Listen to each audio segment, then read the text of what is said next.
제가 한 번은 캐나다에서 이 한국으로 오는 비행기를 탄 적이 있었는데요.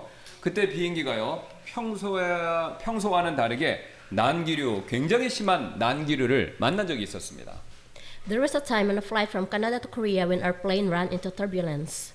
기차가 막 진짜 과장된 게 아닙니다. 롤러코스터 있죠? 그거 타는 것처럼 위아래로 막 출렁거리면서, 여러분 이게 롤러코스터 타셔서 아시겠지만 이게 비행기가 똑같이 이렇게 왔다 갔다 그러니까요, 롤러코스터 탔던 것처럼 위장이 막 쑥 내려가는 두려움에 저도 모르게 이렇게 팔걸이를 꽉 잡을 수밖에 없었습니다.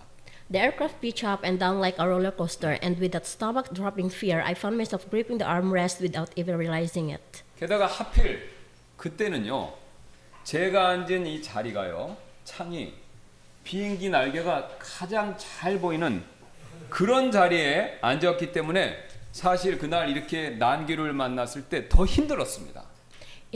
It makes matter worse. It happened that I'm sitting right where the wing was most visible through the window. 막 비행기가 위아래로 이동치니까 멀미가 나지 않습니까? 그래서 창문이 열려 있으니까 창문을 이렇게 무심코 봤는데, 아뿔싸, 이 날개가 이렇게 있는데요, 이 날개가요 정말 이렇게 막 흔들렸습니다. 그래서 느낌이, 야, 저거 부러질 수도 있겠네, 이 생각이 확 들었습니다.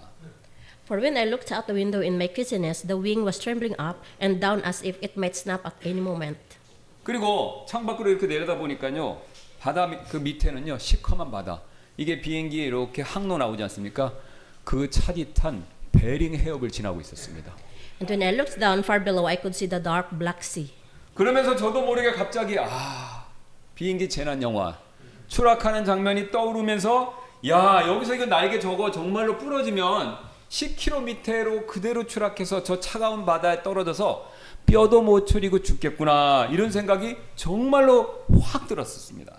Suddenly, scenes from airplane disaster movies flashed through my mind, and I thought, if this wing breaks, we will plunge 10 kilometers down into the sea and die. 그때 제가 시키지도 않았는데 제 온몸에 제 몸의 모든 감각이 지금 위험하다, 이런 비명을 막 질러댔는데요. In that moment, every sense in my body screamed, "You are in danger right now."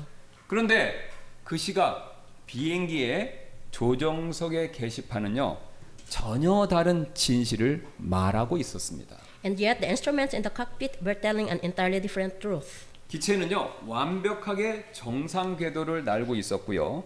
그래서 모든 계기판은요, 안전하다, 안전하다, 이 사실만을 말하고 있었을 뿐이다라는 거죠.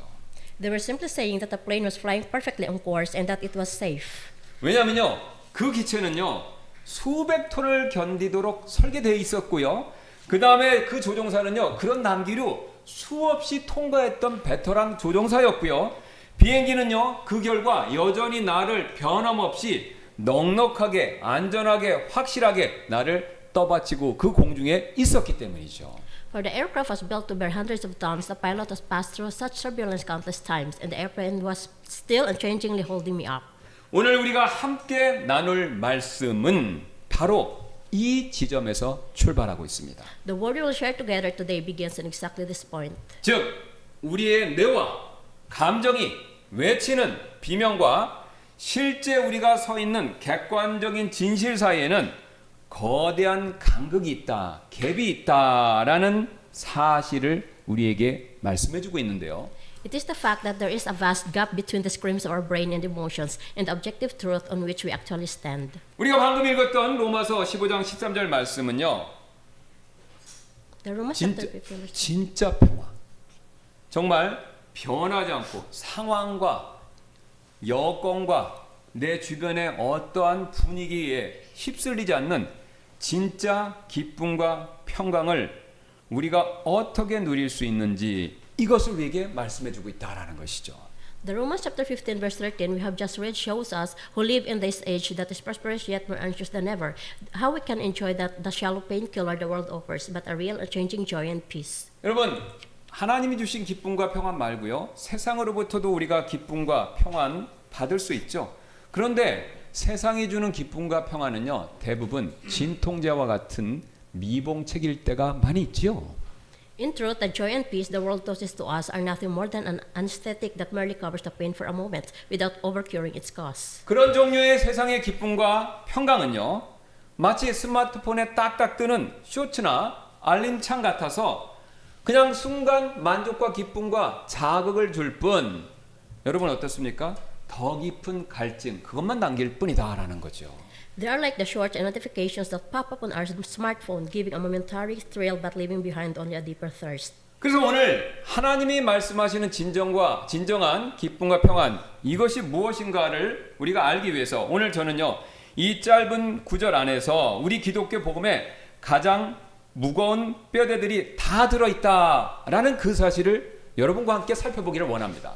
So today I want to show you that within this one short verse, the weightiest pillars of our Christian gospel are contained. 왜냐하면요, 우리에게 참된 기쁨 또 평강을 줄 수 있는 칭의와 성령의 사역과 그리고 종말의 소망이 이 한 구절에 모두 응축되어 있기 때문에 그렇습니다. For justification, the work of the Holy Spirit and the hope of the end are all condensed into this single verse. 그래서 가장 먼저 이런 질문을 여러분께 드리고 싶은데요. And so first of all, I want to ask you this question. 그렇다면 우리의 기쁨과 평강, 이것은 어디에서부터 시작되고 출발하는 것일까요? Where do our joy and peace begin? 우리는 보통 평강, 평화, 평안이라고 하면요, 마음이 잔잔한 호수처럼 고요해지는 상태, 이것을 제일 먼저 떠오르시죠? Usually, when we hear the word peace, we picture a state in which the heart grows calm and still, like a quiet lake. 예, 스트레스도 없고요, 내일 걱정도 없고, 그리고 그런 편안한 감정, 그걸 떠올리죠. 그것이 일반적인 접근법인 것은 맞습니다. That comfortable feeling of having no stress and no worry about tomorrow, that is the usual way of thinking about it. 그러나 그런 것과 다르게 오늘 본문은요, 기쁨과 평강의 출발점을 철저하게 믿음 안에서라는 성경 구절에 고정해서 시작하고 있죠. But today's text anchors the starting point of joy and peace firmly and entirely in the phrase in believing. 그 사실 13절이 보여주는데 13절 전반부 다시 한번 보시겠습니다. Let us look again at the first half of verse 13. 저와 잘 따라와 주시면 감사하겠습니다. 이제 소망의 하나님께서 보세요. 믿음 안에서 모든 기쁨과 평강으로 너희를 채우시리니. Now the God of hope fill you with all joy and peace in believing. 여러분 보세요. 지금 본문은요, 평강과 기쁨을요, 흔들리는 내 감정, 내 마음의 영역이 아니라 믿음 아니라는 변하지 않는 교리의 영역으로 완전히 옮겨놓고 믿음, 기쁨과 평강의 출처를 밝히고 있죠. Here the text moves peace and joy completely out of the realm of my shifting emotions and into the unchanging realm of doctrine called in believing. 그렇다면 여기서 믿음 무엇을 얘기합니까? So then what is this faith? 예, 바로 우리가 이미 앞에서 충분히 살펴봤던 그리스도께서 십자가에 이루신 두 가지 일, 즉 피와 의를 믿는 그 믿음을 말하고 있지요. It is the faith that believes in the two things Christ accomplished on the cross, His blood and His righteousness. 이 피와 의 두 가지는요, 지금까지 우리가 살펴봤던 것처럼 사도 바울이 로마서 전체를 통해서 줄기차게 강조했던 핵심 교리이며, 또한 이것을 로마서 4장 25절은요 한 단어로 칭의라고 이렇게 부르죠. These two are the core doctrine that Apostle Paul was relentlessly emphasized throughout the whole of Romans, and Romans chapter 4 verse 25 calls this justification. 예, 로마서 4장 25절입니다. 그분께서는 우리의 범죄들로 인하여, 예수님께서 범죄들로 인하여 넘겨지셨고, 보세요, 우리의 칭의를 위해 다시 일으켜 지셨느니라, 이렇게 얘기하죠. Romans chapter 4 verse 25, who was delivered for our offenses and was raised again for our justification. 여기서 우리는요 좀 어렵게 이 앞에 25절 단어를 풀어쓴 말인데요, 이신칭의의 교리 이렇게 부르는데요, 이 이신칭의의 교리란 것은 오직 믿음으로 의롭게 함을 받는다라는 그것을 뜻하는 교리죠. 이게 바울의 핵심 가르침이며, 이 이신칭의 교리로부터 나오는 두 종류의 평화, 평강, 화평을 우리는 구별할 필요가 있습니다. Here, through the doctrine of justification by faith, Paul's core logic that we are declared righteous by faith alone, we need to distinguish two kinds of peace. 여러분, 이 이신칭의 가르침으로부터 두 종류의 평화, 평강, 화평이 나오는데, 그 첫 번째가 뭐냐면요, 하나님과의 평화, 화평, 평안입니다. The first is peace with God. 그 다음에 이 하나님과의 평화라는 것은요, 내 감정과는 상관이 없는 겁니다. 그냥 우주적인 하나님께서 이루신 절대적인 사실, 객관적인 사실이다라는 것이죠. 이 평안은요. This is a cosmic fact that has nothing to do with my feelings. 즉 이것은요, 죄로 인해서 하나님과 원수됐지 않았습니까? 그 원수되었던 관계가 그리스도의 십자가를 통해서 무죄로 선언되고 화목해진 우리의 법정적인 신분의 변화, 이것을 의미하는 것이 하나님과의 평화, 화평, 평강이라는 것이죠. It means a legal change of standing, the relationship that was hostile to God because of His has, through the cross of Christ, being declared that guilty and reconciled. 둘째는요, 하나님의 평강, 평안, 화평이 있는데요. The second is the peace of God. 이것은요, 앞서서 확정된 내 신분이라는 객관적인 사실, 이것에 근거해서 하나님께서요, 이 객관적인 사실에 근거해서 하나님께서 내 마음에, 내 삶 가운데, 내 마음에 흘려보내주시는 주관적인 내면의 평강, 화평, 평안, 이것을 의미합니다. This is the subjective, inner peace that God pours into my life, grounded on the objective fact of the standing already settled beforehand. 여러분 보셨습니까? 순서가 중요합니다. 객관적인 사실이 먼저이고 그 다음에 내면의 평안, 주관적인 것이 그 뒤를 따른다라는 것이죠. That is, the objective fact comes first and the inner peace follows after it. 오늘 하나님께서 믿음 안에 있는 우리에게 주시겠다고 한 약속은요, 약속하신 이 기쁨과 평안은요, 바로 지금까지 설명드렸던 이런 객관적인 사실에서 흘러나오는 기쁨과 평안, 이것을 말한다라는 것이죠. The joy and peace that God promises today to give us who are in faith are exactly this kind of joy and peace. 여러분 한번 쉬운 예를 제가 한번 들어보겠습니다. 회사에서요, 저나 여러분이 회장님, 우리 회사의 회장님과 절대로 깨질 수 없는 친분 상태가 있다. 정말로 깨질 수 없는 친분 상태가 있다라면요, 그게 생기면요, 그 뒤로는요, 그런 관계가 생기고 나면요, 그 뒤로는요, 회사의 크고 작은 일에 있어서 제 마음은요, 저절로 느긋해지죠. For example, if at your company you formed an unbreakable bond with the chairman, and then afterward, in all the matters of the company, great and small, the natural ease would settle over you. 왜 그랬습니까, 여러분? 회장님이 나의 든든한 뒷배가 되어 주시니까 회사에 문제 좀 생긴다고 그래서 크게 걱정할 일이 별로 없지요. For the chairman himself has become your firm backing. 마찬가지로요, 온 우주를 주관하시는 분, 그분과 절대로 깨질 수 없는, 변할 수 없는 친분 관계가 생기면요, 당연히 그분이 다스리시는 이 세상에서 생기는 크고 작은 문제에 있어서도 우리는요, 여유가 생길 수밖에 없다라는 것이죠. In the same way, when you form an unbreakable bond with the one who rules the whole universe, then of course, even amid the problems of this world, great and small, that he governs, you cannot help but have peace of mind. 그런데 저는 여기서 아주 현실적인 질문 하나를 드리고 싶습니다. At this point, I want to ask one very practical question. 지금 이 말씀 듣는 가운데서 정말 감당할 수 없는 고난 한가운데를 걷는 분이 계신다면 솔직히 다음과 같은 마음 상태가 되실 수밖에 없겠죠.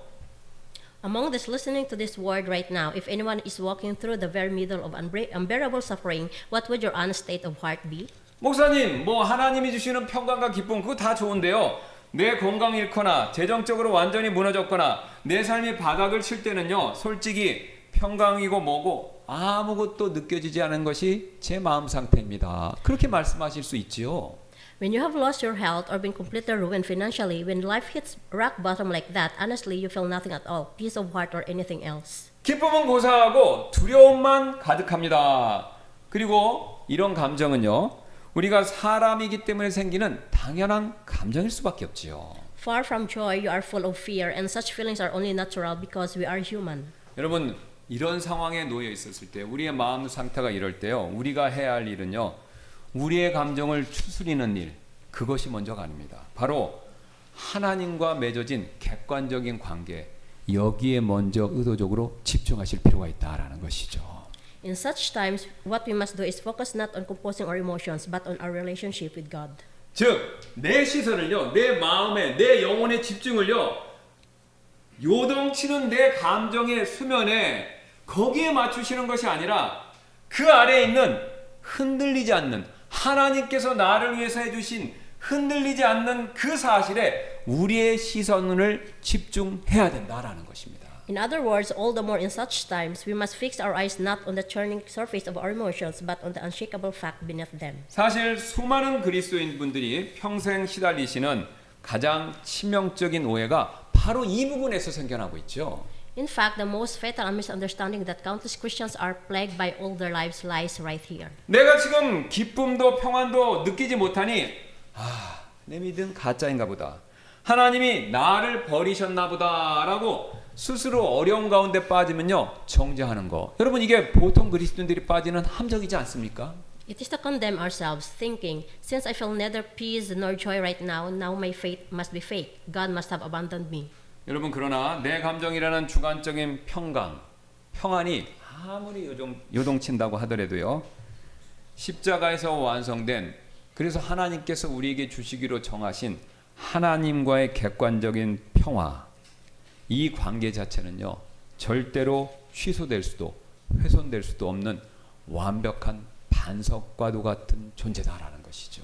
But just because the subjective peace of my feelings is shaken, the relationship itself, the objective peace with God completed at the cross, is never cancelled. 이것은요 마치 회사에서 팀장님이 아무리 나에게 뭐라고 하더라도 회장님이 여전히 내 뒷배를 봐주시는 것이 명백하고 분명하다면 회사 내에서 내 입지는 흔들릴 수 없는 것과 비슷하다라는 것이죠.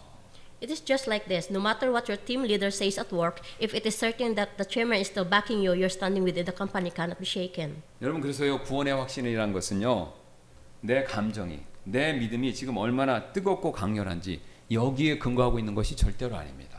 Therefore, the assurance of salvation does not depend on how hot and intense my faith is right now. 내가 오히려 붙들고 있는 그리스도 그분이 얼마나 견고하신가 여기에 우리의 구원의 확신과 감정의 근거가 달려있다라는 것이죠. Rather, it depends on how firm the one I am holding on to Christ is. 여러분 믿음이란 것이 무엇입니까? 믿음 자체가 구원을 만들어내는 것이 아니죠. 믿음이란 것은요 이미 그리스도께서 이루시는 것을 받는 통로, 수단 일종의 빈선 역할을 하는 것이 전부이지 않습니까? For faith is not some merit that produces salvation by itself. It is merely an empty hand that simply receives the price already paid in full on the cross. 그래서 내 믿음과 내 감정이 아무리 약하고 흔들린다고 하더라도 일단 내가 붙들고 있는 그 반석이 든든하고 확실하기만 하다면 나는 절대로 안전하고 그 안전한 반석으로부터 절대 확신으로 찬 기쁨과 평안을 느낄 수 있다, 누릴 수 있다라는 것이죠. Even if I hold on with a weak hand, if the rock I hold is firm, I am safe. 여러분 제가 앞에서 말씀드렸던 난기류 비행기의 이야기 다시 한번 생각해 보시기 바랍니다. It is right here that the story of the turbulent flight I went through a moment ago comes back into force. 여러분 기체가 덜컹거리고 날개가 금방 부러질 듯 파르르 떤다고 하더라도 비행기의 엔진이 그렇다고 꺼져버린 것 절대로 아니지 않습니까? Just because the aircraft was shaking and the wing trembling as if it would break at any moment, the plane's engines were not shutting off. 여러분 보세요. 그 난기류가 비행기를 끌어내리려고 위아래로 아무리 이렇게 유동치게 만든다고 하더라도요. 엔진은요. 그 무서운 순간에도 앞을 향해서 맹렬하게 계속해서 쉬지 않고 돌아가고 있지요. Even in that terrifying moment, the engines were running perfectly. 즉 내 안전을 보장하는 것은요. 내가 얼마나 평온함을 유지했느냐 거기에 달려있는 것이 아니라 나를 떠받치고 있는 그 기체의 견고함, 안전함, 확실함에 달려있는 것이죠. What guaranteed my safety was not how calm I managed to stay, but the soundness of the aircraft that was holding me up. 내가 떨리고 있든 아니면은 평안의 마음을 갖고 있든 그것과 상관없이 비행기는 그저 변함없이 정상적인 궤도를 꾸준히 한결같이 날고 있다라는 사실이죠. Whether my palms are sweating or not, the plane was flying unchanged right on course.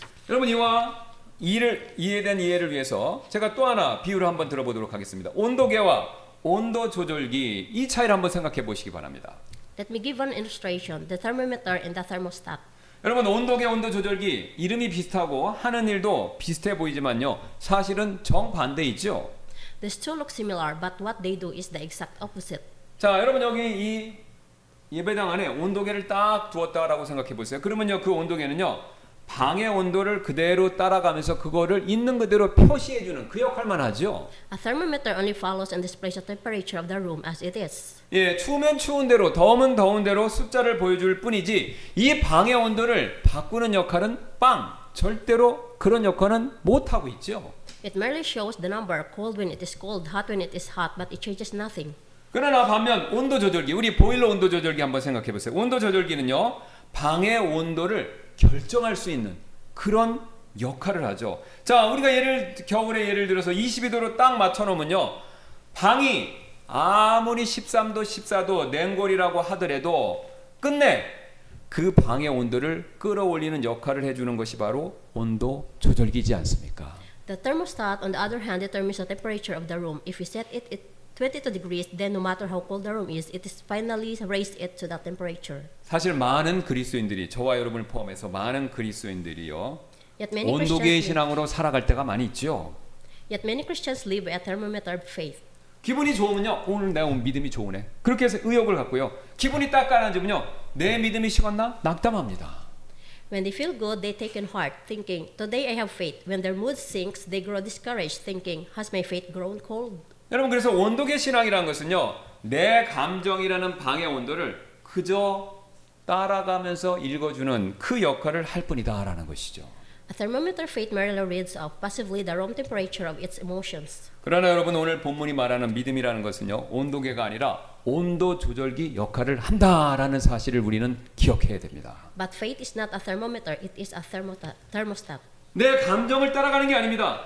변하지 않는 진리, 22도면 22도, 그 변하지 않는 진리를 기준점으로 삼아서 마음의 온도, 내 마음의 온도를 거기까지 끌어올려주는 것, 이게 바로 온도 조절기 신앙이 된다라는 것이죠. It does not follow my feelings; it takes the unchanging truth as its set point and raises the temperature of the heart. 여러분, 내 감정이 진리를 끌고 같이 내려가는 것이 아니라요, 진리가 내 감정을 견인해서 끌어올리도록 고정시켜 주는 것, 이것이 바로 믿음 안에서 누리는 진짜 평강과 기쁨의 출발점이 된다라는 것이죠.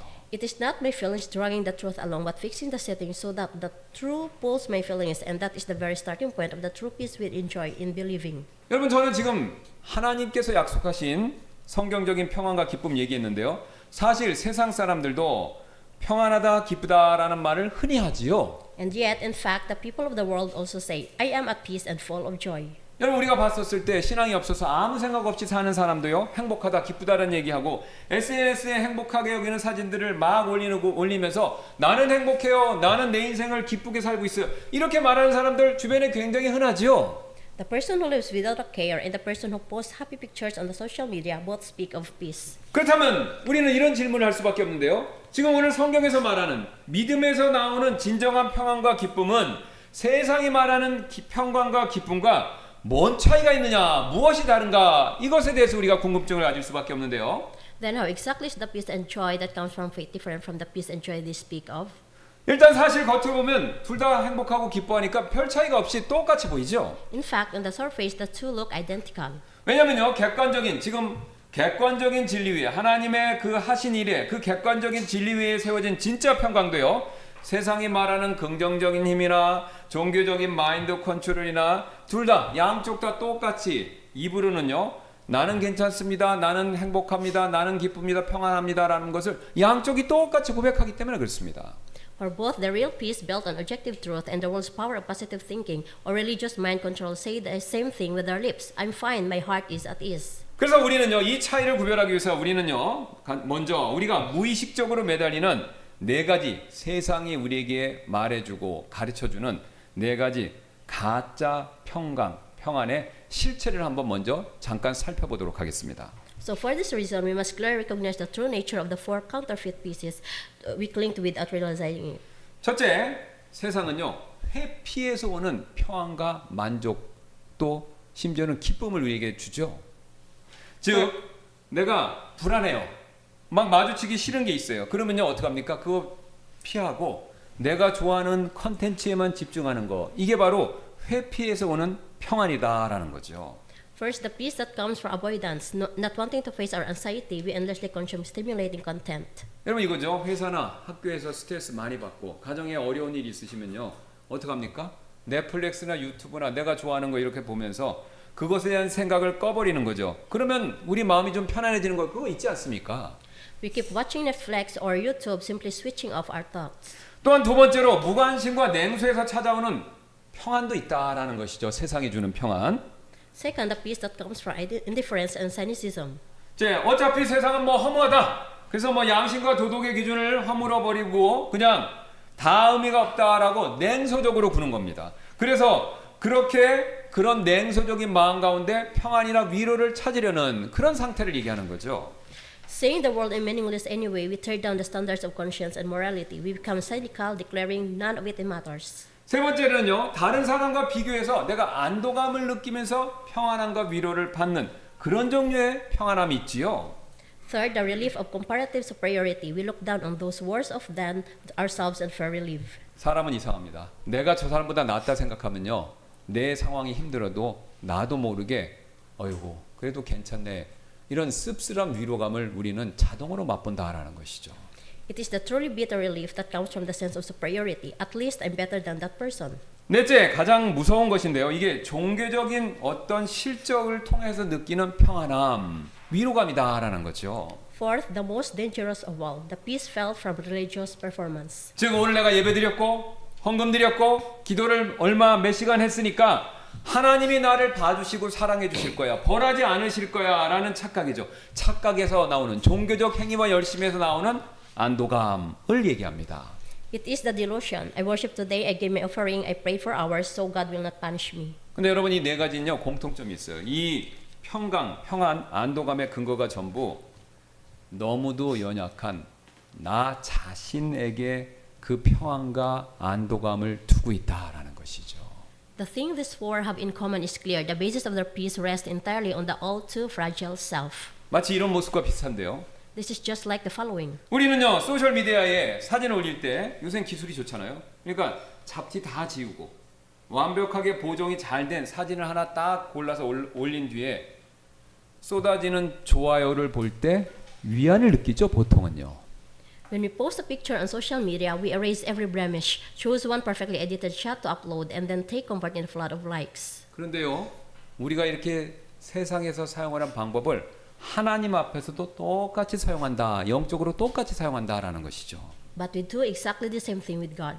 내가 만들어낸 영적 나에 대한 보정 사진을 하나님께 딱 들이밀면서 주님 저 이 정도면 괜찮은 신자이지 않습니까? 라고 생각하며 안도감, 안심을 한다라는 것이죠. We hold up the spiritual edited photo we made and reassure ourselves, see, I am pretty decent believer, aren't I? 그런데 여러분 그런 보정된 영적으로 보정된 내가 만들어낸 평안은요 내 행위와 노력에서 만들어낸 그런 평안은요 죽음과 심판 앞에 서면요 그 죽음과 심판이 가져다 주는 두려움을요 단 1% 아니 0.1%도 막아줄 수가 없다라는 것이죠. But in the deep night, when everyone has left and you are alone, that edited peace cannot hold back even 1% of the fundamental fear before death and judgment. 그렇다면 우리에게 참된 평강을 가져다 줄 수 있는 흔들리지 않는 반석과 같은 확실한 근거 그것은 과연 무엇일까요? So then what is the rock of true peace? 그 답을요 고린도후서 5장 21절이 우리에게 이렇게 분명히 가르쳐주고 있습니다. 2 Corinthians chapter 5 verse 21 teaches us the answer like this. 이는 하나님께서 우리를 위하여 죄를 알지 못하신 그분을 죄가 되게 하셨기 때문이니 이것은 우리가 그분 안에서 하나님의 의가 되게 하려 하심이라. 이렇게 그 답을 가르쳐주죠. For he hath made him to be sin for us, who knew no sin, that we might be made the righteousness of God in him. 여러분 지금 성경은요 하나님께서 우리를 위해서 죄를 알지도 못하신 예수님을요 죄가 되게 하셨다 이렇게 말씀하죠. Here the scripture says that for our sake God made Jesus, who knew no sin, to be sin. 왜죠? 우리가 이미 잘 아는 것처럼 그분께서 우리의 죄를 십자가에서 직접 짊어지시고 담당하셨기 때문입니다. For he bore our sin on the cross. 그런데 이것이 전부가 아니었습니다. 이 아까 고린도후서 말씀을 보면요. 이번에는요. 그리스도께서 이 땅에 계시는 동안 율법의 순종함으로 이루신 자신의 완벽한 의로움을 그 일을요. 나에게 전가 즉 나에게 선물로 넘겨주셨던 것이죠. But this is not all. This time the perfect righteousness that Christ achieved by obeying the law is imputed to me. 그래서 그 결과 고린도후서 5장 21절이 말씀하시는 것처럼 우리가 그분 안에서 하나님의 의가 된 것입니다. And so in him we have become the righteousness of God. 이 똑같은 사실을 베드로전서 2장 24절에서 이렇게 분명히 말씀하고 있습니다. The Apostle Peter speaks of the same truth like this. 잘 보세요. 그분께서 친히 나무에 달려 자신의 몸에 우리의 죄들을 지셨으니 죄를 지셨죠. 그 지신 이유는 이것은 우리가 죄들에 대하여 죽고 여기서 멈추지 않습니다. 의에 대하여 살게 하려 하심이라 이렇게 얘기하죠. Who his own self bare our sins in his own body on the tree, that we being dead to sins should live unto righteousness. 이 진리, 방금 제가 말씀드린 이 진리를요, 조금 어렵지만 신학적으로 이중 전가 이렇게 부르고 있습니다. This truth we usually call theologically double imputation. 왜냐면요, 자 보세요. 제 옆에 예수님이 계십니다. 나의 취약한 죄와 저주가 십자가 위에 계신 예수 그리스도께 전가됐고, 그 다음에 십자가에 계신 예수님은요, 십자가에 달리시기 전까지 하나님의 모든 명령을 다 순종하셔서 이루신 그 완벽한 의를요, 이번에는 나한테 넘겨주시기 때문, 즉 전가해 주시기 때문이다라는 거죠. For all my ugly sin and curse were imputed to Christ on the cross, and conversely, the perfect righteousness Christ accomplished was imputed to me. 즉 십자가에서요, 법적으로요, 두 개의 거대한 스위치, 체인지가 일어난 겁니다. It is the great legal exchange that took place at the cross. 근데 여러분 가운데 어떤 분들은요, 이렇게 생각하실지도 모르겠는데요. But some of you may be thinking like this. 아이 그냥 죄만 용서해 주시면 되지 복잡하게 뭐 이렇게 왔다 갔다 해 주시는 건가요? 그냥 죄만 깨끗이 용서해 주시면 다 되는 거 아닌가요? 이렇게 생각하시는 분이 계실지도 모릅니다. You might ask, why does it have to be a double imputation at all? Could he just not forgive my sin and wipe it clean as if it never happened? 여러분 보세요. 나를요, 나의 죄가 있습니다. 죄의 목록이 있죠. 근데 그 죄를요, 화이트로 깨끗이 지워주는 거, 그거 하고요, 화이트로 깨끗이 지워준 다음에 거기에 나의 잘한 새로운, 내가 잘하지도 않았지만 예수님께서 해주신 새로운 스펙을 그 위에다가 딱 다시 붙여주시고 써주시는 거, 이거는 두 개가 분명한 차이가 있지 않습니까? But that is exactly the decisive difference between being made a blank slate and being clothed with a perfect record. 여러분 죄만 예수님이 피로 덮어주시는 데서 끝나면요, 통장으로 생각하면요, 그냥 마이너스 통장 0이 되는 것 뿐이지 않습니까? If we had merely erased our sin, our bank account would simply have a balance of zero. 자 보세요. 죄를 다 덮어줬으니까 빵 됐어요. 지금 통장의 잔고는 0입니다. 그런데 영적으로요, 0이 됐다 하더라도 하나님의 율법은요, 선한 것을 요구해요. 그래서 율법에 착한 것을 또 요구하시기 때문에, 그렇다면요, 지워주시기만 하고 착한 일에 대한 요구를 하나님이 또 하시면요, 우리는 또다시 그 착한 일을 이루기 위해서 노력을 해야만 하나님이 요구하시는 천국에 갈 수 있는 또 다른 문제가 생긴다라는 겁니다. We would have escaped the minus, but from now on, we would have to build up a positive record again by our own strength in order to enter heaven. 여러분 그렇게 되면요, 종교적인 실적의 노예가 또다시 될 수밖에 없습니다. And then in the end, we would once again become slaves to the dreadful religious performance. 그러나 하나님께서 서로 이렇게 스위치하게 해주시면요, 그리스도의가 나에게 넘어왔다는 것은요, 지금 내 통장 안에는, 내 계정 안에는요, 상상할 수 없는 무한대의 자산이, 하나님이 나에게 선물로 예수 그리스도께서 이루신 그 무한한 선과 의가 나한테 그것이 넘어왔고 내 것이 됐다라는 것이죠. But double imputation that Christ's righteousness has been transferred to me means that is unimaginable. Infinite fortune has been deposited into my account one-sidedly. 즉 이렇습니다. 지금 하나님께서 판사로 재판하시는데요, 일단 자신의 아들의 피값으로요, 제가 벌금 낼 걸 갚아주십니다. 근데 그리고 벌금 낼 것을 갚아주시는 것이 끝나는 게 아니라, 이번에는 자신의 아들이 이룬, 평생에 이룬 완벽한 순종의 이력서를요, 이제 법원 기록 있죠, 그 법원 기록에, 내 법원 기록에 그거를 예수님의 이력서를 딱 붙여주시면서 나를 내보내주시는 겁니다. God the judge himself paid a fine with the blood of his own son and simply pasted his son's resume of a lifetime for a perfect obedience into Mary's womb. 여러분 이것은요, 단순한 차가운 법정적인 논리가 아니라요, 하나님께서 우리를 위해 사랑하셔서 행하신 놀라운 사랑의 선물이다라는 것이죠. Therefore, this is not a cold legal term, but the most fierce declaration of love, the Creator tearing himself apart for the sake of his creature. 여러분 등산 좋아하시나요? 이 등산하시는 분은 등산을 하실 때 산을 막 오르는 것이 아니라 산의 암벽의 중간중간에 앵커, 확복점이라고 그러죠. 이렇게 핀 같은 거 있지 않습니까?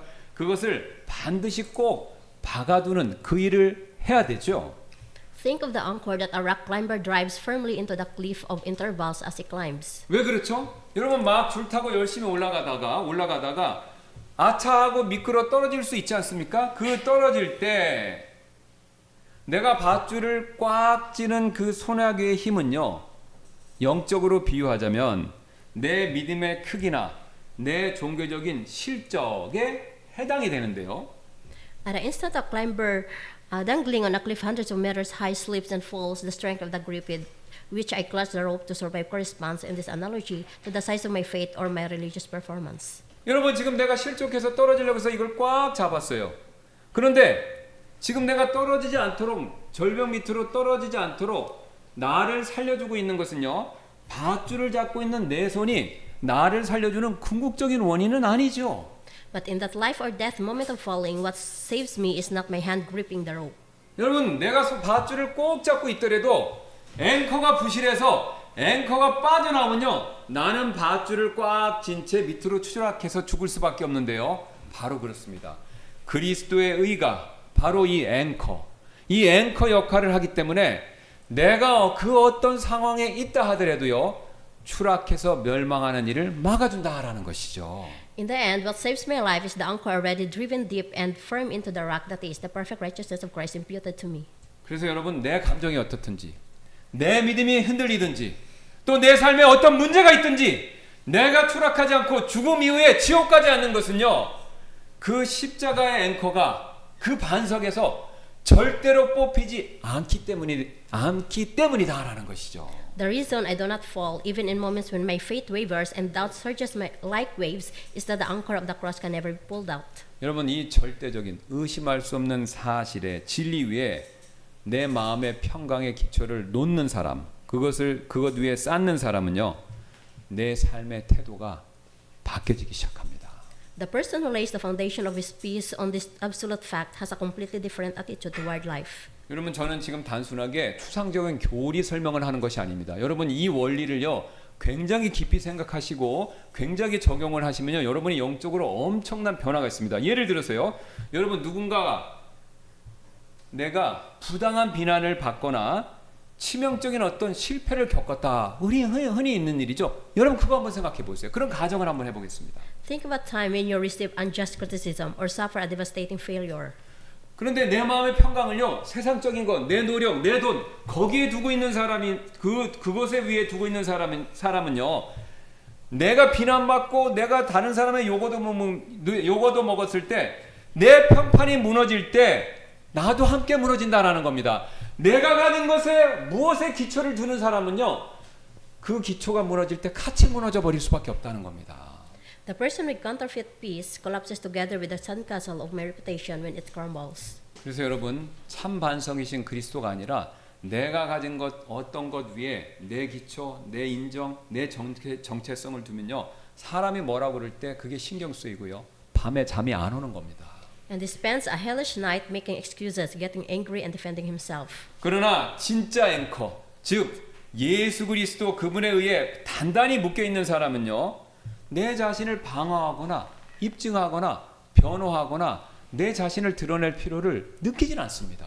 But a person tied to the real anchor no longer feels the need to defend himself desperately. 왜 그렇죠? 그 사람이 욕하는 것과 다르게 사실 저와 여러분요, 그 사람이 욕하는 내용보다 더 심각한 죄인이었어요. 그렇죠? I am in fact 그 어떤 목사님이 유명한 무디 목사님이 그런 얘기를 해요. 무디 목사님이 욕을 얻어보니까요, 껄껄 웃으면서 무디 목사님이 이랬답니다. 저에 대해서 잘 모르시는군요. 사실은 선생님이 저를 욕하는 것보다 저는 더 나쁜 사람입니다. 무디 목사님이 그랬다는 거예요. 여러분 그렇죠? 누가 나 욕하면요, 그 요거도 먹는 것보다 사실 나는 하나님 보시기에 더 나쁜 사람이에요. 그럼에도 불구하고 나는 용서받고요, 이제는요, 하나님께서 아들을 버리시면서까지 나를 사랑해 주시는 대단한 존재가 되었다. 이 두 가지 진리가 내 마음 안에 딱 자리 잡을 때 내가 사람들의 인정에 목말라하고 사람들의 비판에 괴로워하고 두려워하는 문제가요, 싹 가라앉으면서 내 마음에 자유함이 찾아온다라는 것이죠. I am in fact a far more terrible sinner than your criticism makes me out to be. But at the same time, I am so perfectly loved that the Son of God laid down His life for me. When those two truths settle within me at once, the weight of the self, once so heavy, finally becomes light. 여러분 그럴 때요, 세상이 결코 만들어내거나 흉내낼 수 없는 진짜 평강과 기쁨이 내 마음에 차면서 이렇게 쑥 올라오기 시작한다라는 것입니다. And from that place, a true peace that the world can never imitate begins to flow out. 그렇다면 이런 평화, 이거를 얻는 사람, 누리는 사람은 그 사람의 삶의 변화는 어떻게 일어날까요? 어떻게 우리가 그걸 구체적으로 알 수 있을까요?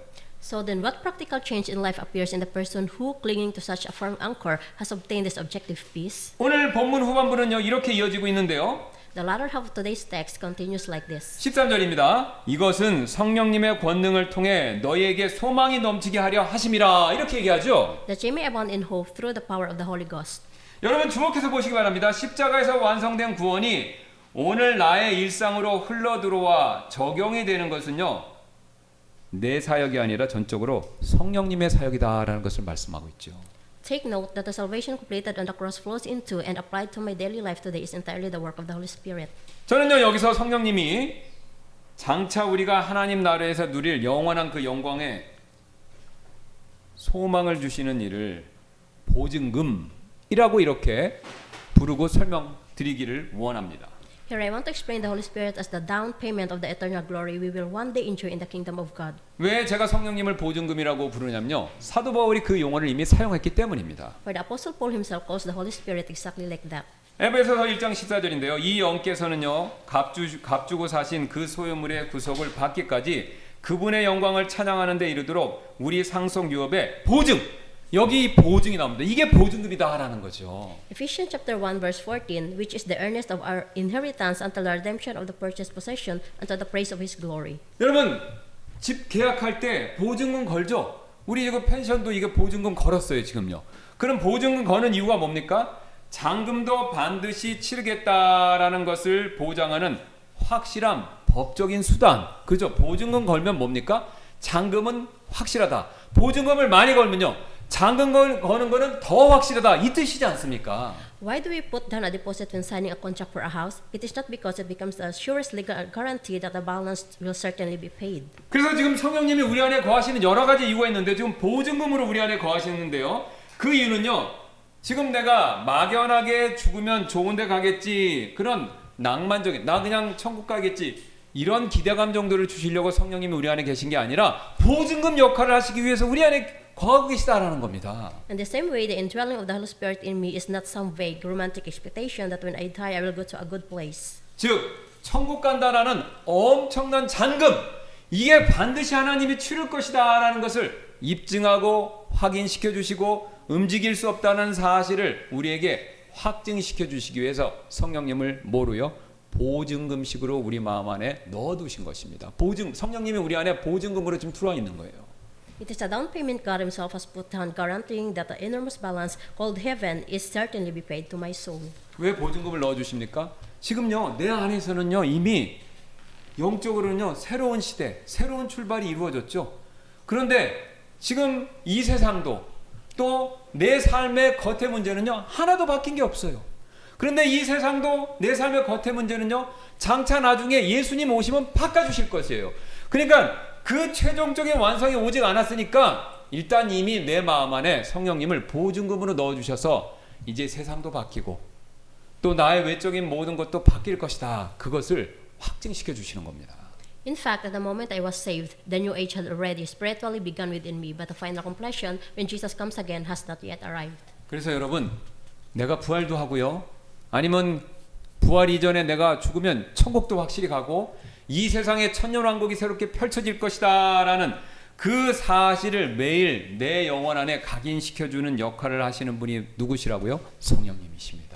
And so within that eschatological tension, the one who daily engraves upon my soul the certainty of final victory is the Holy Spirit Himself. 예, 이게 바로 이미와 아직의 긴장 관계다. 이렇게 우리가 보통 부르는 것이죠. This is precisely the tension of already and not yet. 그렇다면 이 성령의 보증이 우리의 일상을 어떻게 바꿀 수 있는지 제가 한번 쉽게 말씀드려 보도록 하겠습니다. So then let me tell you with a simple illustration how this guarantee of the Spirit changes our daily life. 여러분 이 스마트폰 한번 생각해 보세요. Picture the smartphone in your hand. 자, 화면 꺼져 있죠. 그렇다고 스마트폰이 지금 제가 보세요. 이렇게 해서 화면 닫았죠. 지금 화면을 꺼놨다고 해서 이 스마트폰이 아무것도 안 하고 잠자고 있는 거 절대 아니죠. When the smartphone screen is off, it looks as though it is doing nothing. 지금 눈에는 이렇게 보이진 않지만요. 온갖 백그라운드 앱이 쉴 새 없이 돌아가면서 이 안에 있는 배터리를 막 사용하면서 기기를 뜨겁게 계속해서 지금 저도 만져보니까 따끈따끈해요. 계속해서 뜨겁게 달구고 있다라는 거죠. 이게 무슨 뜻입니까? 백그라운드 앱이 계속 돌아간다는 거예요. 겉으로는 아무것도 보이지 않지만요. But behind the scenes, our offsite, all sorts of background apps are running ceaselessly, draining the battery and hitting the device. 여러분 우리의 영혼 상태가 이와 굉장히 비슷하다라는 것이죠. The state of our soul is exactly like this. 내 노후는 어떡하지? 사람들이 나를 무시하면 어떡하지? 이러다 내가 잘못했는데 하나님께 심판받는 거 아니야? 우리는 이런 생각을 많이 하죠. What about my old age? What if people look down on me? What if in the end I am judged by God? 이렇게 해결되지 않는 불안과 두려움 이것이요. 내 마음의 백그라운드에서 계속해서 수십 개씩 켜져서 이게 돌아가고 있기 때문에 우리의 영혼의 힘을요. 방전시키고 쇠진시키고 그것을요. 약화시키고 있다라는 것입니다.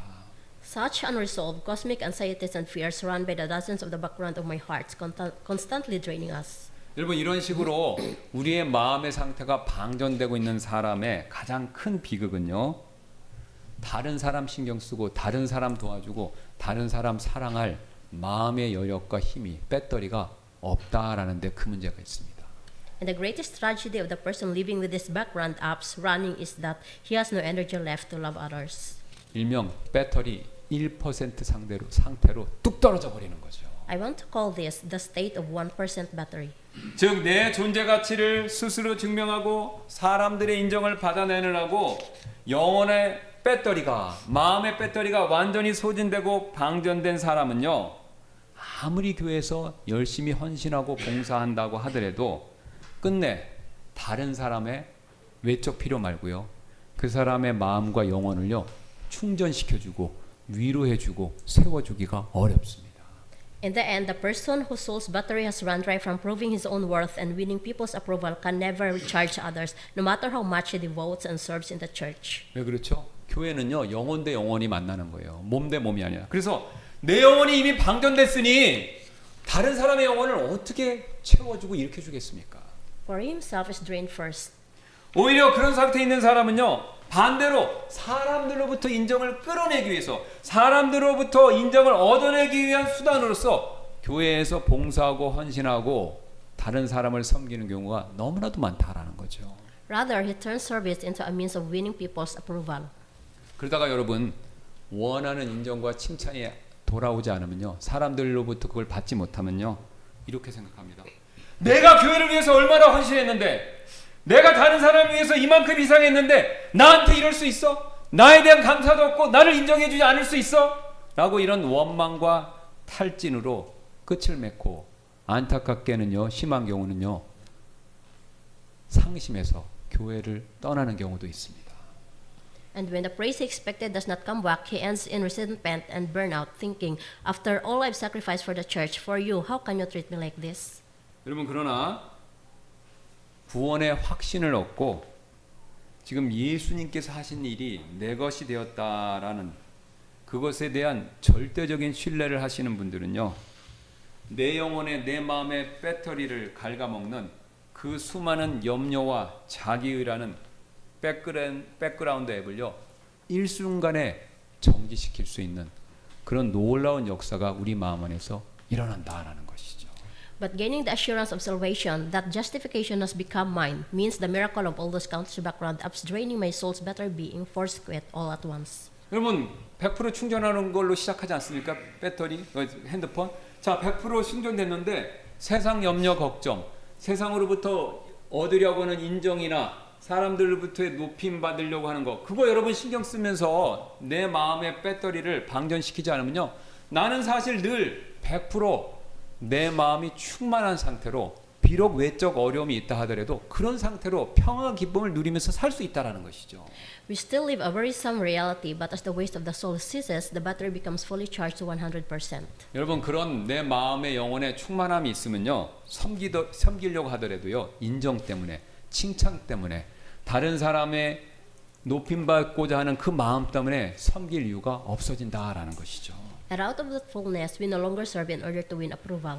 오히려 내 마음 안에 이미 넘쳐 흐르는 그리스도의 사랑, 즉 성령을 통해서 주시는 그 사랑 때문에 까다롭고 어려운 사람이 있다 하더라도요, 참고 인내하며 품어줄 수 있게 된다라는 것이죠. Because of the love of Christ already overflowing within me, I become able to gladly embrace even difficult people and unfair situations. 여러분, 이것이 세상 종교가 절대로 줄 수 없고 오직 기독교에서만 줄 수 있는 역동적인 삶의 변화다라는 겁니다. That is precisely the most dynamic life change that the Christian's faith displays. 그리고 놀랍게도 이런 변화를 이끌어내시는 분은요, 내 자신 안에 있는 내 노력, 내 힘, 또 내 수고와 노력이 아니라 오늘 본문이 말씀하시는 성령님, 보증금으로 주신 바로 그분이시죠. And the one who brings about such change is none other than the Holy Spirit who dwells within us. 우리는 지금까지 기쁨과 평강이 믿음에서 시작되고 그 다음에 반석 위에서 그 믿음과 기쁨과 평강이 진짜다라는 사실이 드러나고 그 다음에 성령님을 통해서 그것이 내 삶에서 흘러넘친다라는 세 가지 사실을 살펴봤죠. Up to now, we have seen that the joy and peace begin in faith are shown to be genuine upon the rock and overflow with the Spirit. 근데 오늘 본문을 보면요, 우리의 예상을 깨는 내용이 한 가지 나옵니다. But in the text, there is a reversal that shatters our expectation. 제가 지금까지 긴 시간을 통해서 기쁨과 평강 이걸 얘기했는데요. 우리가 필요하고 우리가 정말로 원하는 이 기쁨과 평강조차도 사실은 우리가 신앙생활하는 최종 목적지는 아니다라는 놀라운 사실을 우리에게 말씀해 주고 있습니다. It is that even the joy and peace we so long for are not, in fact, the final destination of faith. 여러분, 오늘 본문을 보시기 바랍니다. 다시 보시기 바랍니다. 하나님께서 우리를 기쁨과 평강으로 채우시는 목적이 여기서 끝이 아니죠. 소망이 넘치게 하려 하심이라 라고 분명히 말씀하시죠. 결국 뭡니까? 기쁨과 평강은요, 최종 목적이 아니라 도구이며 무엇을 위한 도구요? 소망을 이루기 위한 도구다라는 것을 말씀하고 있죠. Look at the text again. It clearly says that God's purpose in filling us with joy and peace is that you may abound in hope. That is, joy and peace are the means, and hope is the goal. 저는요, 이것을 이해하기 쉽게 도와드리기 위해서 이 기쁨과 평강을 전망대에 한번 비유해서 말씀드리도록 하겠습니다. I want to compare this joy and peace to a lookout point. 여러분, 서울시에 있는 전망대 중에서 그래도 제일 가운데 제일 높은 쪽에 들어간 게 남산 전망대지 않습니까? 가보셔서 아실 겁니다. 남산 전망대 올라가면요, 서울은 날씨 좋으면 물론 다 보이고 날이 굉장히 쾌청하면요, 인천까지 다 보이지 않습니까? When you climb the Namsan Observatory, you can take in all of Seoul at a glance, and on a clear day, even as far as Incheon. 그래서 이 전망대가 풍경이 뷰가 아무리 좋지만요, 아무리 좋다고 하더라도요, 그 전망대 집 짓고 살려고 하는 사람은 아무도 없습니다. But no matter how lovely the view, we do not build a house and live up there. 왜 그렇죠? 전망대는요, 잠깐 올라가서요, 멀리 보고 대단하다, 그리고 내려오는 곳이기 때문에 그렇죠. For a lookout point is a place you go up to briefly to gaze farther out. 마찬가지로요, 하나님은요, 우리가 이 땅에서 평안히 주저앉아서 안주하는 거, 그거를 원하시는 것이 그게 최종 목적이 아니다라는 것이죠. In the same way, God does not want us to sit down and settle into the peace of this earth. 바로 이런 겁니다. 기쁨과 평강을 발판 삼아서 전망대 삼아서 다시 오실 예수 그리스도, 그리고 그분께서 이 땅에 펼치실 하나님의 왕국, 이것을 바라보라. 이게 기쁨과 소망을 우리에게 주시는 목적이다라는 것이죠. Rather, he tells us to use that peace as a stepping stone and to gaze upon the overwhelming hope of the returning Christ and the new heaven and new earth. 그래서 여러분, 기쁨과 평강은요, 우리 신앙의 최종 목적지가 아니라요, 예수님이 오셔서 이루실 그 놀라운 일에 대한 소망을 바라보는 전망대, 그 역할을 할 뿐이다라는 거죠. Joy and peace are not the end. They're only a lookout point from which to behold a greater hope. 근데 오늘 본문에는요, 또 다른 내용이 한 가지 더 나오는데요. But there is yet one more thing that text brings out. 이 완벽한 평화의 근원지가 어디냐라는 질문인데요. It is a question of where the true source of this perfect peace we receive for free actually lies. 저는 오늘 지금까지 성령님을 통해서 우리 안에 평강을 주셨다, 기쁨과 평강을 주셨다라고 했는데, 사실 이 평강은요, 평강의 왕이신 예수 그리스도께서 자신의 평강을 빼앗기셨기 때문에 우리가 얻을 수 있게 됐다라는 것이죠. It is because the King of Peace, Jesus Christ, was stripped of all his own peace upon the cross. 여러분, 예수님께서 십자가에서 나의 하나님 어찌하여 나를 버리시나이까 라고 절규하셨을 때 그냥 육체의 고통이 너무 커서 몸이 힘들어서만 그렇게 절규하신 것은 아니었다라는 거죠. When Jesus cried out on the cross, my God, why thou hast forsaken me? That was not merely a scream of physical pain. 여러분 그 육체적인 고통을 넘어서 영적인 끊어짐, 이 끊어짐으로부터 나오는 고통이 있었습니다. It was a spiritual severing. 영원전부터요 단 한 번도 끊어진 적이 단절된 적이 없었던 아버지와 아들의 그 무한한 사랑과 평강이 완전히 산산조각나는 우주에서 가장 큰 비극을 겪으시면서 외치셨던 고통의 절규였다라는 것이죠.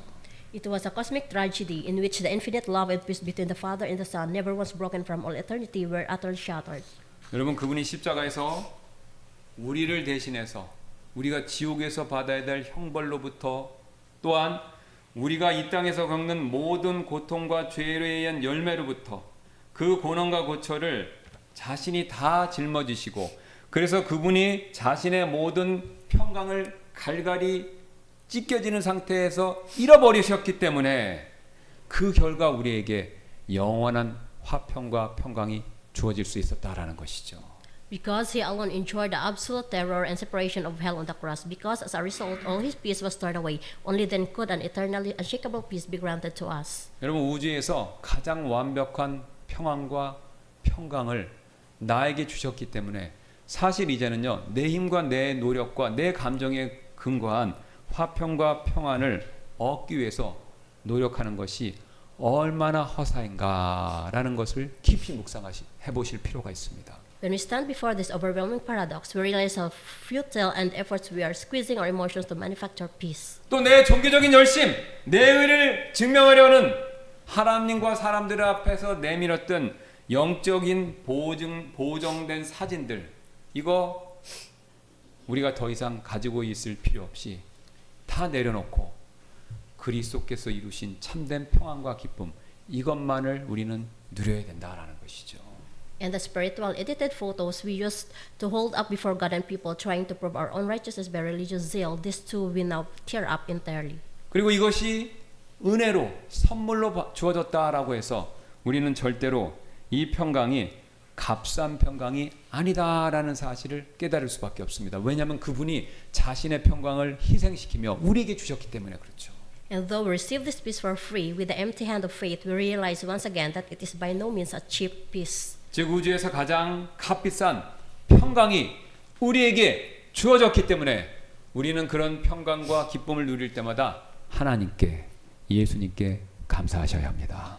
For this is the most expensive peace in the universe, given at the cost of the Creator's own life being turned away. 그렇다면 이 진리는 이번 주 한 주를 살아가는 우리에게 어떻게 적용되고 입증될 수 있을까요? If so, then this truth must be proven in our lives this coming week. 여러분 나와 관계가 멀어진 가족이나 친구나 지인이 있다면요 여러분 전화하시기 바랍니다. 그동안 내가 먼저 전화하면 내가 숙이는 거야 그렇게 생각해서 전화 못하신 그런 관계에 있는 분이 있다면요 여러분 용기를 내서 전화하시기 바랍니다. If there is a family member or friend you have grown distant from, make that phone call you to have put off because bowing first feels like losing. Make it first. 여러분 내가 그리스도 안에서 인정받는 하나님의 소중한 자녀이며 그리스도의가 나한테 전가되었기 때문에 하나님은 이 세상에서 누구보다도 나를 높여주시고 나를 인정해 주신다라는 사실에 충만하면요 내가 먼저 사과하는 것이 창피하고 내가 먼저 용서를 구하는 것이 내가 먼저 화해의 악수를 내미는 것이 수치가 아니다라는 생각을 저절로 하게 된다라는 것이죠. That one sentence, I was wrong back then, can only be spoken by someone who no longer needs to prove himself. 왜냐하면요 이미 전가된 그리스도의 의로 인해서 우리는요 하나님 앞에 충분히 인정받고 있는 사람들이기 때문에 그렇습니다. For we are people already fully accepted through the imputed righteousness of Christ. 여러분 교회에서 봉사하실 때도 마찬가지예요. 우리가 특송 부르고 악기 연주하고 영상 섬기고 SNS 글을 같은 것을 올리실 때 여러분 인정받으려는 마음이 있으시다면요 여러분 그거 내려놓으실 필요가 있습니다. When you sing a special song at church, play an instrument, serve through media, or post on social media, lay down the desire to be recognized. 여러분 보통은요 내가 하나님께 인정받고 사람에게 인정받기 위해서 봉사할 때가 많이 있으시지 않습니까? 그런데요 이미 하나님께서는요 그리스도를 통해서 우리를 다 인정해 주셨습니다. 우리를 다 받아주신 거예요. 그래서 우리가요 하나님께 또다시 추가로 인정받기 위해서 봉사하고 수고하고 애쓰실 필요가 없습니다. 이미 인정받은 거예요. 그래서 감사해서 하는 것뿐이다라는 거죠. For even without such service, God has already accepted us because of the righteousness of Christ. 또 내 삶과 내 삶의 환경과 평안이 아무리 어렵고 힘들다 하더라도요, 하나님이 주시는 이 진정한 기쁨과 평안을 뺏어갈 수 없다. 이 사실도 명심하실 필요가 있고요. Keep firmly in mind that the circumstances and conditions of your life cannot take away the joy of peace God gives. 왜 그러냐면요, 우리의 신앙은요, 온도계가 아니라 진리의 우리의 마음의 온도를 끌어올릴 수 있는 온도 조절기 같은 신앙이 되어야 하기 때문에 그렇죠. For our faith must be not a thermometer that reads off our feelings, but a thermostat that raises the temperature of the heart by the truth. 여러분, 그리고 지금까지 말씀드린 이 모든 것들은요, 제 힘으로, 우리 힘으로 되지 않습니다. 오직 성령님, 보증금으로 주신 성령님, 그분을 의지하셔야 합니다. But none of this can be done by my own strength. Rely on the Holy Spirit alone. 여러분, 내 마음과 내 생각과 내 이성으로는요, 이렇게 하는 것이 불가능해 보이지만요, 그분의 권능이라면 이 모든 것이 내 삶에서, 내 마음 안에서, 내 영혼 안에서 충분히 이루어질 수 있기 때문에 그렇습니다. For by my own strength it is impossible, but by His power all of this is possible. 그럼 우리 이 시간 잠시 이렇게 우리 결단하고 기도하는 시간을 갖도록 하겠습니다. Therefore, let us take a moment now to make these commitments and to pray. 오늘 우리는요, 우리가 그토록 필요로 하는 참된 기쁨과 평강이 곧 십자가에서 주님께서 우리를 대신해 버림받으심으로써 우리에게 사주신 정말로 가장 비싼 선물이다라는 사실을 다시 한번 배웠죠. Today we have learned once again that the true joy and peace we so long for is the most expensive gift purchased by the Lord being forsaken in our place on the cross. 여러분, 그렇다면 지금 이 시간 억지로 내 감정을 쥐어짜려는 노력, 또 종교적인 열심으로 내 의리를 증명하려는 마음, 그런 마음이 있다면요, 내려놓고 주님이 주시는 참된 기쁨과 평강을 다시 한번 누리게 해달라고 여러분 이 시간 그렇게 기도하시지 않겠습니까? So then, at this very moment, will you not lay down both the effort to squeeze out your emotions and the desire to prove your own righteousness by religious zeal, and pray that you may once again enjoy the true joy and peace the Lord gives? 또한 그 기쁨과 평강을 통해서 날마다 천국의 소망을 더욱더 굳게 품게 해달라고 여러분 또한 그렇게 간구하시지 않겠습니까? And will you not ask that, through that joy and peace, you may hold ever more firmly each day to the hope of heaven? 그리고 이 모든 일 내 힘으로 되지 않습니다. 성령님의 능력으로, 내 안에 보증금으로 계신 성령님의 능력으로 그것을 할 수 있게 해달라고 여러분 그렇게 끝으로 간구하시지 않겠습니까? And finally, will you not pray that all of this may be accomplished not by own strength but by the power of the Holy Spirit?